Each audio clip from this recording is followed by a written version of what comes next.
Buenos días, bienvenidos. Iniciamos nuestro curso con introducción a la aritmética. La aritmética es una rama de la matemática.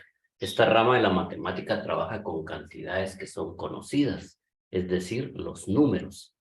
Y por supuesto, con esos números se hacen las operaciones básicas. Cuando hablamos de los números, nos referimos a los símbolos que utilizamos en nuestro sistema decimal de numeración. Esos símbolos son 10. Es el 0, el 1, 2, 3, 4, 5, 6, 7, 8 y el 9.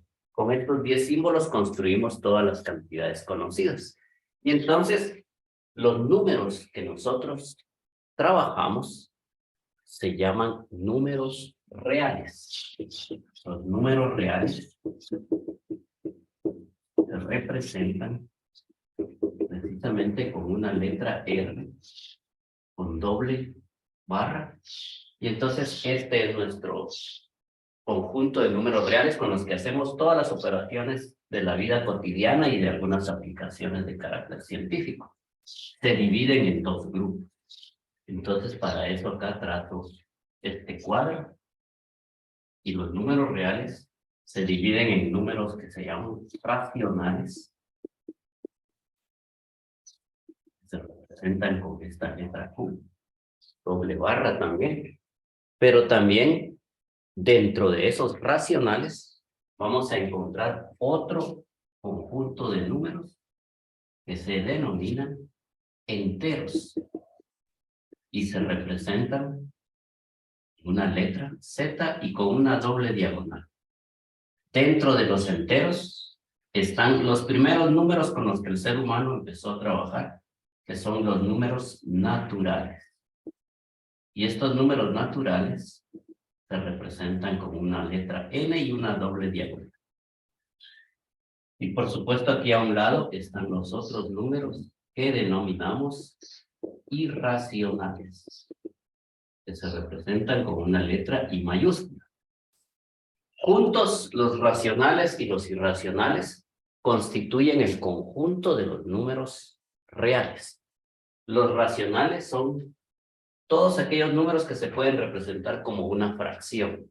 Una fracción va a tener la forma A partido B, en donde A se llama numerador y a B se le llama denominador. Entonces todos los racionales son fracciones. De hecho, un número entero, en donde se incluyen a todos los negativos y positivos, un número entero como por ejemplo -7, tiene un denominador 1. Entonces un número entero es a su vez racional, porque observen, está contenido, es decir, es un subconjunto de los racionales. Y a su vez entonces los naturales, un número natural como por ejemplo 589, es positivo. Los naturales son todos los que son positivos. Tiene un denominador 1. Es decir, tiene la forma A partido B. Tiene numerador y denominador. Todos los naturales tienen un denominador 1. Todos los enteros tienen un denominador 1. Entonces decimos que todo número natural es racional, por ser un subconjunto. Decimos también que todo entero es racional, por ser un subconjunto.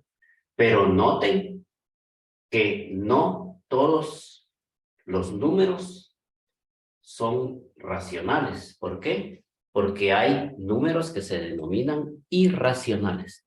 Y estos números irracionales por lo general son las raíces.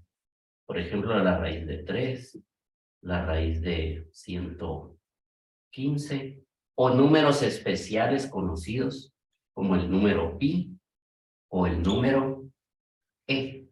Estos números conocidos como número pi y número e son irracionales, y la diferencia entre un racional y un irracional es que los racionales, al escribirlos en su forma decimal, vamos a encontrar que son exactos algunos de ellos y otros tienen una cierta cantidad de números que se repiten. Esa cantidad de números que se repiten se llama período, mientras que los irracionales, al representarlos en su forma decimal, no tienen periodo y son infinitos. Entonces, esa va a ser la diferencia entre nuestros dos conjuntos de números. Entonces, con estos números hacemos las operaciones básicas, con los números naturales, los enteros, los racionales y los irracionales incluso. Las operaciones básicas son suma, resta, multiplicación y división. Por supuesto, hay otras operaciones como la potenciación y la radicación. Pero, por ejemplo, ahorita nos interesa la parte de las operaciones básicas. Si yo les escribo una división, la ventaja de la división es que en ella vamos a encontrar todas las operaciones básicas. Por ejemplo, esta cantidad dividido 38 está en forma horizontal, pero si la queremos resolver, se escribe de esta manera, con este símbolo. Y entonces tomamos al principio las primeras dos cifras, 35 dividido 38, y vemos que no contiene.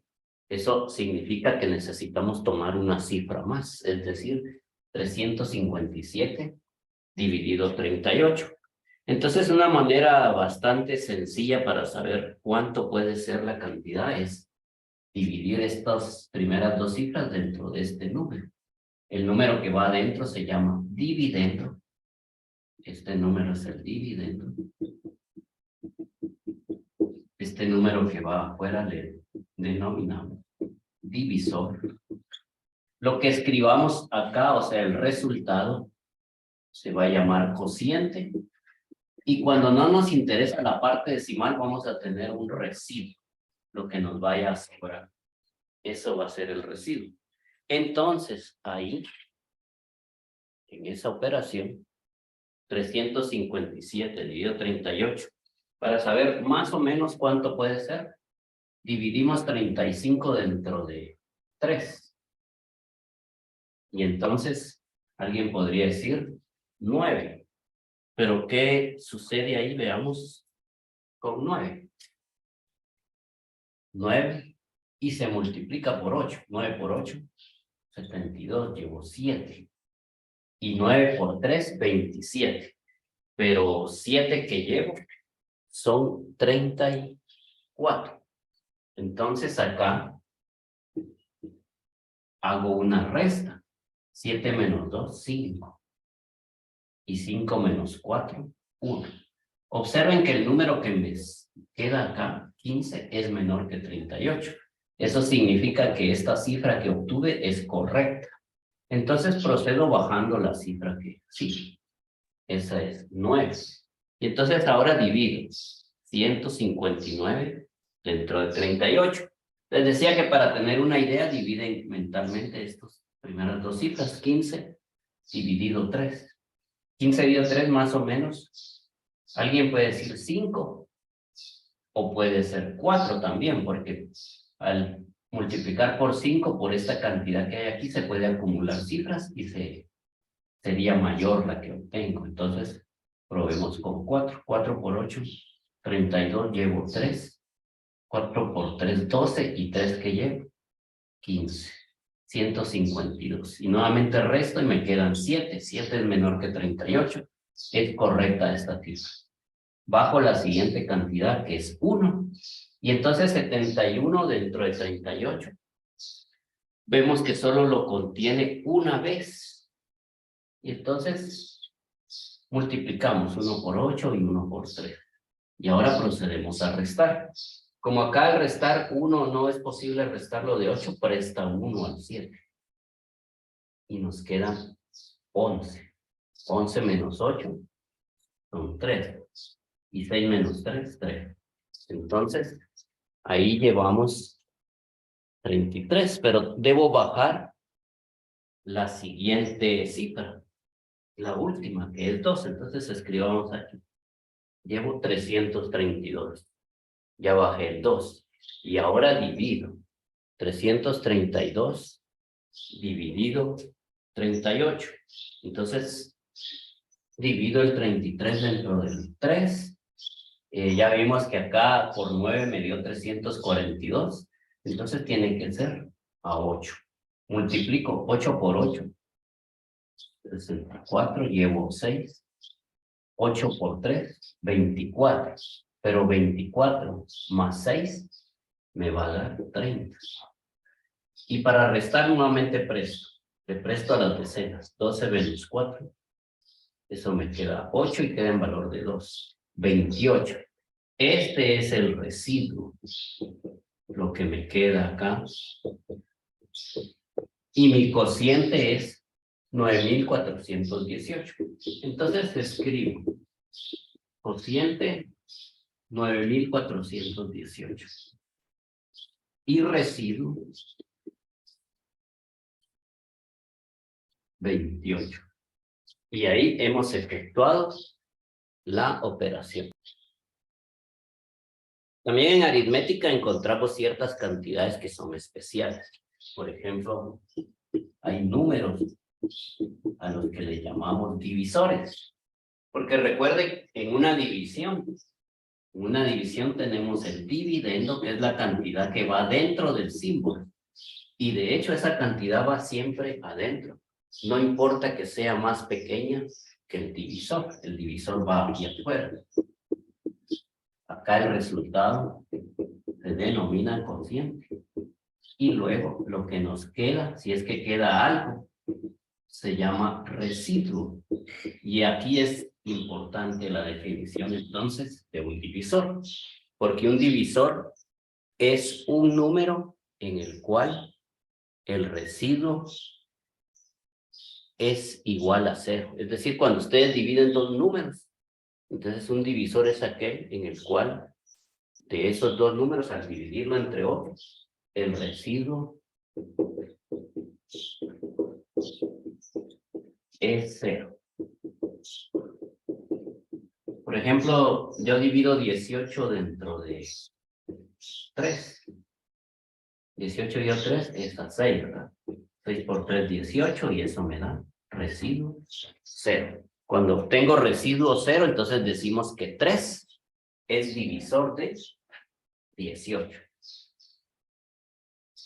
Y también vamos a encontrar otros números. Por ejemplo, los números primos. Los números primos son todos aquellos números que son divisibles por él mismo y la unidad, es decir, dentro de uno. Y entonces solo tienen dos divisores.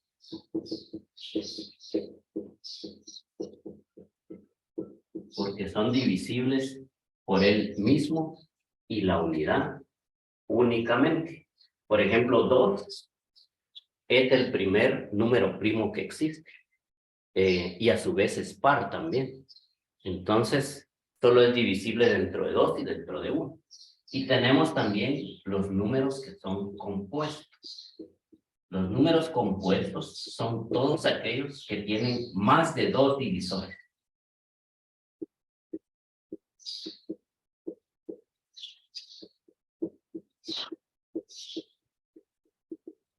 Por ejemplo, el número 77. El número 77 se divide dentro de 1. Se divide dentro de 7. Se divide dentro de 11. Y se divide dentro de él mismo. Es decir, se divide dentro de 77. Entonces, estas son ciertas cantidades que es necesario ir revisando. Entonces, los números compuestos van a tener más de 2 divisores. Por ejemplo, el 77 tiene a 1, a 7, a 11 y 77. Cuando se divide dentro de esos números, el residuo que se obtiene es 0. También otra situación es la descomposición factorial. Este es el proceso de expresar un número compuesto como producto de sus factores primos. Por ejemplo, el número 24. El número 24, el primer número primo que lo divide y lo divide exactamente.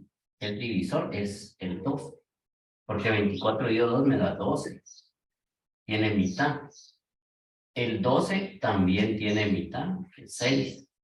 6 tiene mitad, que es 3, que son números primos. Y 3 tiene tercera, que es 1. Entonces, en lugar de 24, yo puedo escribir que 24 es igual a 2 por 2 por 2 por 3 por el producto de estos números que son primos.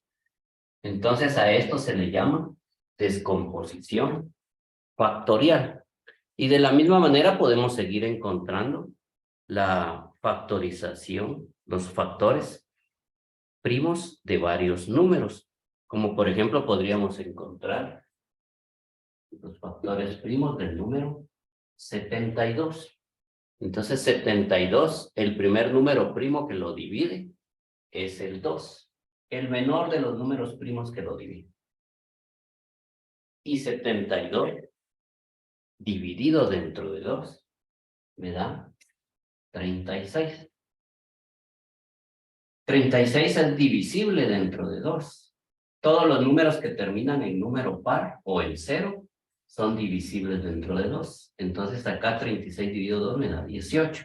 Vean que como termina en número par, es divisible dentro de 2. Y eso me da 9. Pero 9 ya no es un número par, es impar. Entonces, como el producto de 3 por 3 me da 9, entonces tiene tercera. Y a esos números que multiplicados me dan 9, o sea, el 3 por 3, se les llama múltiplos de un número. Cuando un número se puede expresar como múltiplo de 3, en el caso de 9, 3 por 3, 9, quiere decir que tiene tercera. Entonces, en este caso, la tercera de 9 es 3, y tercera de 3 es 1. Entonces, 72 lo puedo expresar